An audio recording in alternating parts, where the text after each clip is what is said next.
Hello বন্ধুরা, সবাই কেমন আছো? আশা করি খুব ভালো আছো। আমিও ভালো আছি মোটামুটি। তো সকালবেলা ব্রেকফাস্টে সানডে ছিল দিনটা। তো সকালবেলা আমার ব্রেকফাস্ট করতে ভালো লাগছিল না, কারণ তখন আমি 2 মাসের অন্তঃসত্ত্বা।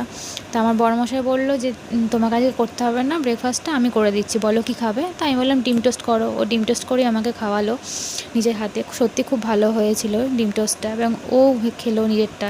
ও বলল খুব ভালো হয়েছে। তারপরে আমরা কি করলাম, আমার তো ব্রেকফাস্টের পরে ফল বাদাম এসব থাকে, যেহেতু আমি 2 মাসে প্রেগনেন্ট। তো আমার বরমশাই আমাকে ফলগুলো ছাড়িয়ে দিচ্ছিল। ছাড়িয়ে দিয়ে আমি ওদিকে তখন রান্নাঘরে গিয়ে সবজি কাটতে বসে গেছি। ও ফলগুলো ছাড়িয়ে দিয়ে আমাকে খাইয়ে দিল। আমি একদিকে সবজি কাটছি আর ও আমাকে খাইয়ে দিচ্ছে। তো এই করতে করতে আমরা দুপুরের রান্নাও শেষ করলাম আস্তে আস্তে। বেশি তো রান্না করা যায় না।